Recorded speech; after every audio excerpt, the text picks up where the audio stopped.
Hello everyone, and welcome back to another cartography lecture video. And in this lecture video, I want to continue our discussion on how we communicate color to computers by talking about the CMYK color model. And to recap where we've left off so far, we've talked about how we access color in terms of electromagnetic radiation and the additive and subtractive color model. We talked about the properties of color with hue, saturation, and value.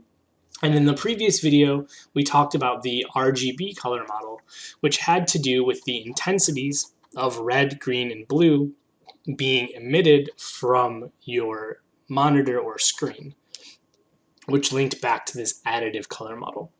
So today what we're going to talk about is the CMYK, or the cyan, magenta, yellow, black color model, which is going to draw back to the subtractive color approach.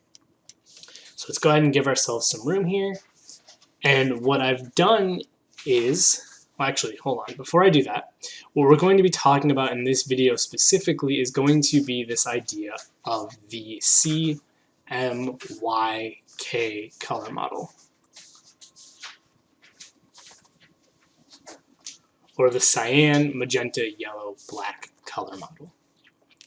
And I kind of want to make a point up front that we're not going to be using CMYK much unless you're working with a physical printer, because CMYK, which again harkens back to that subtractive color model, is really a carryover from printed media.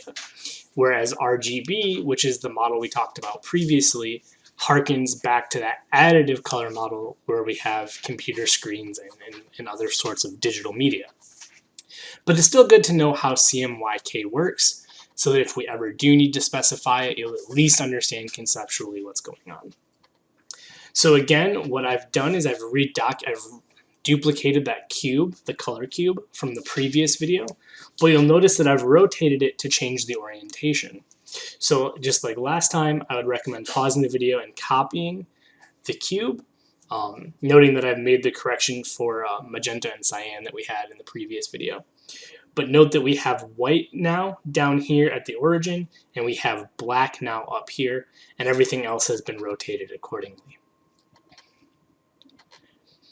Okay, so we're going to be looking at this cube in much the same way that we did before, where we have increasing values up here. This increases the amount of magenta ink being used.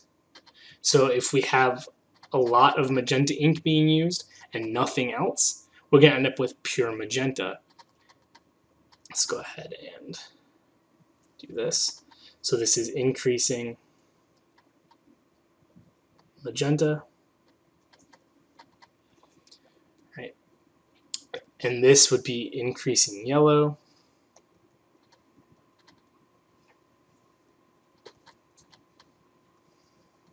And then this down here be increasing cyan. Right, and so this works in much the same fashion as the RGB model did, but instead of increasing the amount of light emitted, what we're doing is we're increasing the amount of ink of a particular color being applied to that paper. Right, so the CMYK color model deals with increasing or changing the amount of ink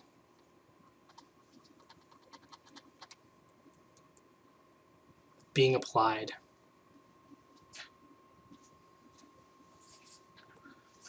to a media, to a physical media.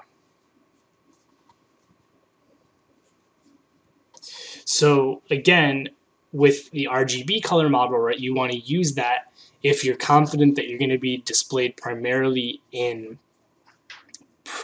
digital format, because we're directly communicating the red, green, and blue intensities to the screen.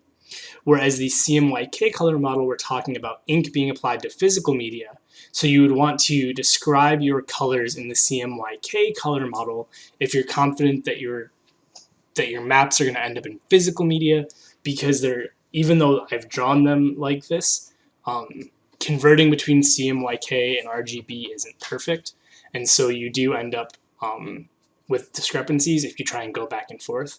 So if you know you're going to be doing something with paper media, you generally want to specify CMYK. If you're doing something with digital media, you generally want to specify an RGB. And because most colors, most things now are digital, RGB is probably the better choice. But anyway, the CMYK color model, again, very similar to the RGB in terms of the way that we describe it, right? We have increasing yellow, magenta, and cyan because that's the colors that we're working with here.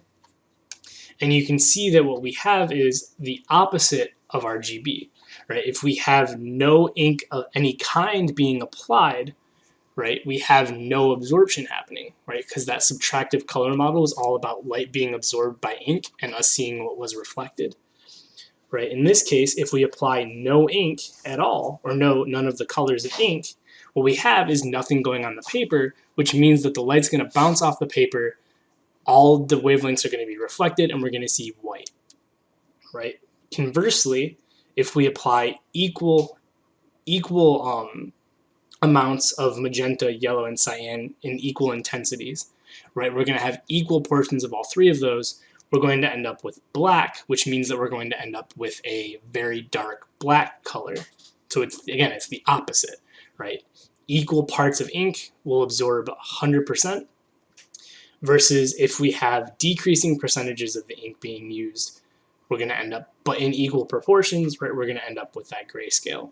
But in this case, right, higher intensities of ink being applied is going to be darker, lower intensities of ink is going to be lighter. So it's the same concept. We've just flipped it now that instead of thinking about light intensity being produced, we're thinking about the amount of ink being applied, and so we flipped it. So if we have 100% cyan and 100% magenta, I'm going to be absorbing everything that is red and green, and we'll be producing blue. If we produce 100% yellow and 100% magenta, we'll be absorbing everything that is green and blue and produce red. So this is sort of another way of conceptualizing that difference between additive and subtractive. So hopefully this makes sense. I know this is a little bit shorter of a video, but we've already kind of covered this color cube, and all we did is just rotate it, and now we're talking about magenta, cyan, and yellow. And so what I want to do is I want to bring in ArcGIS Pro again, because ArcGIS Pro actually has a CMYK color mode. Most software, like for example Word and Paint, don't even have CMYK anymore. You specify everything in RGB, and then it will internally transfer to CMYK to communicate with the printer. But ArcGIS Pro, because we're dealing with our artistic mediums here, still allow us to directly communicate CMYK. And so basically what you have for CMYK, so unlike RGB where we had that 8-bit color scheme, here we're talking about percentages, right? How much of the ink do we want to apply? 0 being no ink, 100% being as much ink as possible. And so you can see here that ArcGIS Pro does this on a percentage basis. So we can type in percentages. And you can see that what I've done here is I have 0, 0, and 0, or sorry, 60, 60, and 60 for cyan, magenta, and yellow. And you'll see that what I've managed to create over here is a medium tone gray color. Because that's what happens, again, if we look at our color cube here, right? That's what happens when we have equal parts of all three ink colors. We end up with a gray. And so just like we did before, right, I can specify, if I specify 0% magenta, 0% yellow, and then 100% cyan, you'll see that we get that nice vibrant cyan color that we talked about before. And just to prove again, if I go 100% magenta, what we end up getting is we've absorbed the red and we've absorbed the green, and we're left with just the blue. Okay? So again, CMYK, we're dealing with percentages. So let's go ahead and sort of write that down. For the CMYK color model in ArcGIS Pro, we're talking about the amount of ink being applied. Right? And so the amount of ink is described in percentages.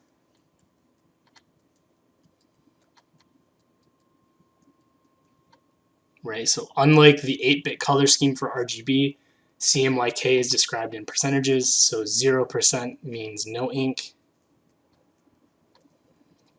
and 100% means full ink, right? As much ink as can be produced.